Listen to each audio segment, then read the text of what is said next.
What's going on, guys? JT here from Precision Boxing. Now, one movement that we do a lot in our punches is medial lateral rotation. This is the movement of the hand toward and away from the center line. And you're gonna see that in the overhand right, and you're gonna see that in your hook punches. Now, for me, because I've had a lot of problems with my shoulders, and particularly the subscapularis, it's caused me a lot of agony in throwing hooks with my left side, and back in the day, throwing overhands from the right side. Now, if you have an injury, this video is probably not for you just yet. This video is gonna help you strengthen that motion, strengthen the muscles involved in that motion. If you have an injury, I recommend you go see a specialist like I did. And you might not be able to get all of the information the first time around in seeing your specialist. You might not be able to get it all from one specialist. In my case, I went to one specialist who was giving me a great routine for training all of my shoulder, for training my rotator cuff, for strengthening it, for fixing it. But he still didn't exactly tell me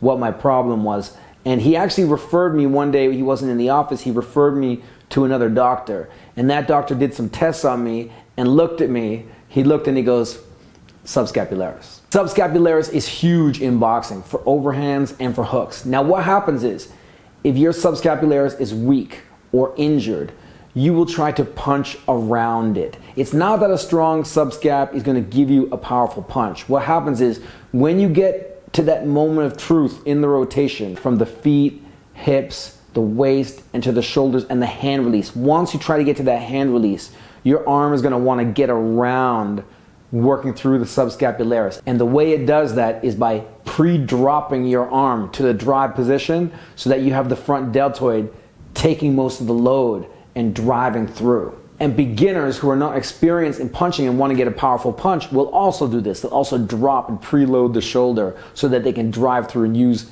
the stronger muscle of the front deltoid to execute the punch. The problem with this is, of course, two things: is it's slower and it telegraphs your shot. Any good boxer is able to release their hook right from the set position or right from the opposite punch position. So one thing you can do is directly train this movement, directly train the muscles involved in this movement. You can do it slow with a band exercise, and you can also do it a little bit faster as well, but still pay very close attention to your technique. Now, for sets and reps, it doesn't have to be anything crazy. I'd recommend going on the higher rep range, maybe let's say like 3 to 4 sets of 20 to 25 reps, depending on how tense your band is. Or you could even really do a slow, light amount of reps, like 10 reps, if you're working at a slower pace and really trying to feel the motion through. Now, another exercise that I'd like to do is an overcoming isometric against the wall.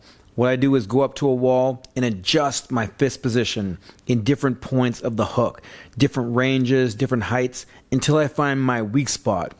And if you keep adjusting, you're gonna find where you're strong and where you're weak. And once I find my weak spot, I lean into this for an isometric contraction.